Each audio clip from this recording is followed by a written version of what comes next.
My name is Baraganot. I am 30 years old. For all of us, our life story usually begins on the date of our birth. I was born in 1988. My life story begins 44 years earlier. At the same moment, my grandmother Elka Ganot, prisoner number 12750, entered Auschwitz-Birkenau death camp. While Dr. Mengele sentenced to life or to death the arriving Jews, he addressed my grandmother with these words: Du bist jung und musst leben und arbeiten. This is German for, you are young and you must live and work. Rechts, go right. 1944 is the year when my dear grandmother, Elka Ganot, God bless her soul, an exceptional and strong woman, was just 23 years old. The oldest child of her family out of 8 brothers and sisters. 1944 is when the Nazis forced them into the ghetto at their village in Hungary. Later, she and her family were transported to Auschwitz by train. They came to Auschwitz-Birkenau, the biggest death factory in world history. It took 3 days and nights of travel in a cattle wagon. No food, no water, stuffed, no fresh air, no toilet. Her family was immediately separated. Jews were forced by Nazis, accompanied by huge violent barking dogs. All were shouting, pushing, pulling, and aggressively beating to form 2 lines.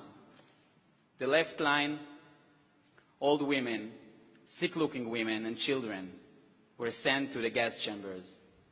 The right line was sent to concentration camps. Their fate was hard labor and slavery. My grandmother had left, following her mother and sisters. Dr. Mengele spotted her. He ran after her. He grabbed her by a collar. He forced her to the right line. This was when he shouted at her the few words in German, which I've quoted in the beginning. The only German words I know. The words that were my grandmother's nightmare since that moment and until her last day, and the words which my story begins with. Her family was executed in the gas chambers within less than 45 minutes from arrival, and according to the outstanding, stable, tough, precise efficiency measures and German statistics, they were all dead. Her father Yitzchak died. Her mother Rachel died. Her sisters Elisheva, Michaela, and Hannah died as well. All of that day, within less than 1 hour. Can you imagine her feeling when a couple told her, while in line, look there, the dark smoke emitting from the chimney are your dears, your family members. They were just gassed and burned to ashes. Can you imagine her thoughts, her fear? I grew up as a grandchild of Holocaust survivor. Those are my roots. These roots have changed and affected my life. I am what I am today because of these roots, and I appreciate them. I grew up with the Holocaust stories as a legacy. From my early childhood, I absorbed the necessity of an independent Jewish country with the ability to stand and fight for itself.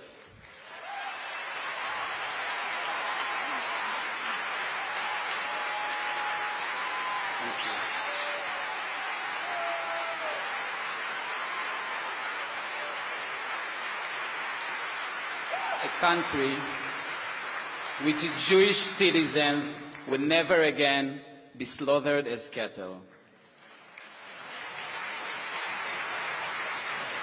I am standing here today as a proud combat officer in the Israeli Defense Forces. I grew up in a Zionist family. I absorbed the never-ceasing desire named for peace, tolerance, and hope for the better world. At the age of 18, I joined the army. I served at the artillery corps at a special combat unit called Meitar, which operates a long-range anti-tank missile called the Tammuz. Since then, I am currently serving in my 12th year of combat service. I have fulfilled a variety of combat roles, starting as a platoon commander and having worked my way up, deputy battalion commander.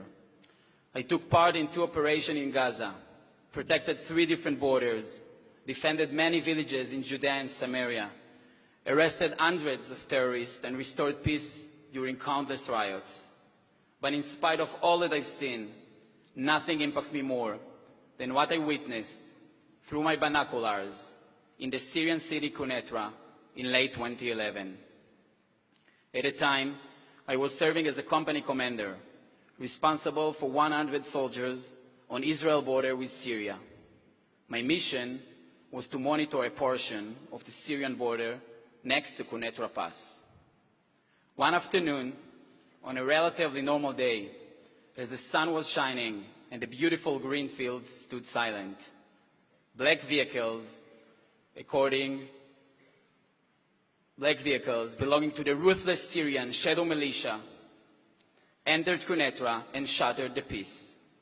One of my young soldiers, just 19, ran to me, confused and shocked. Out of the vehicles had emerged men in dark military garb, and they began grabbing men, women, and children from their homes and executing them on the streets. We could not see what took place as these men of pure evil entered the homes of the innocent people of Quneitra. But we heard the screams of torture, of sexual assault across the border. No person, no matter how battle-hardened, could ever forget the sights and sounds we witnessed that day. And these so-called visits by so-called Syrian soldiers continued once or twice a week for years. This experience cannot be described, and it caused me to recall my grandmother's stories, which I've partly shared with you. By 2013, the entire Syrian medical and civil infrastructure in the area had collapsed. And despite Israel officially being at war with Syria, we knew we had to act. On February 7th of that year, the IDF and the State of Israel opened our border gates to injured Syrian civilians for the first time.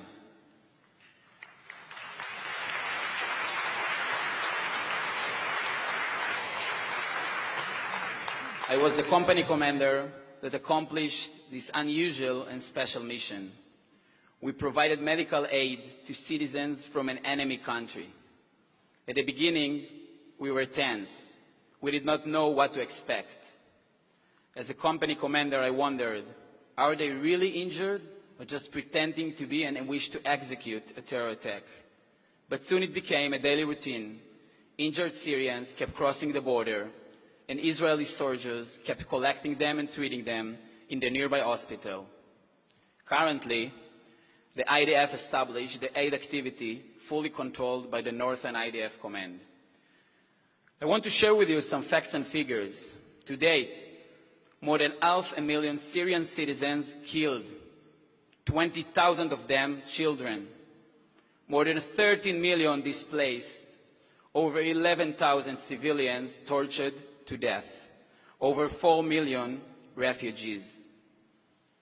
We are helping as many Syrians as we can, but the need is so much greater. We provided medical help to over 4,000 Syrians. We supplied almost 500,000 liters of fuel and more than 55 tons of warm clothes. Now, who is exercising humanity and who is exercising cruelty?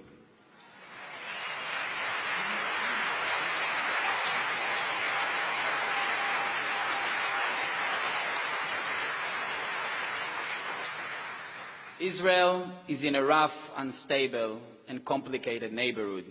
Let's count a few of the many forceful powers who desire this small part of the world. Iran, Iran's proxy Hezbollah, Iran's soldier in Syria, and Iran's founded terror organization Hamas.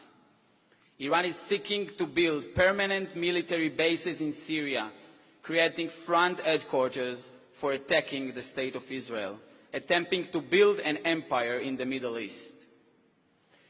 I hope that my message to you today was loud and clear.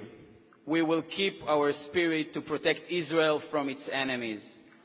We will learn the enemy and prepare for future challenges. We are ready. I am ready. I will return to the same border, this time as a battalion commander, to keep the border secured and to provide help to injured Syrians.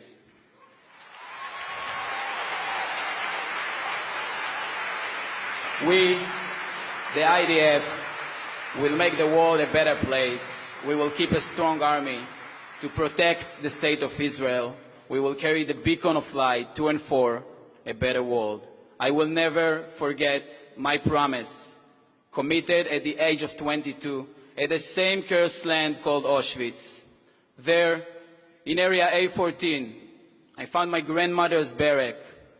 When I got back to Israel, I gave her the most precious gift she could ever dreamed of. I gave her a picture as a combat officer in the IDF, near the same barrack she was prisoned here. So I'm standing here and promising you and my dearest grandmother, never again.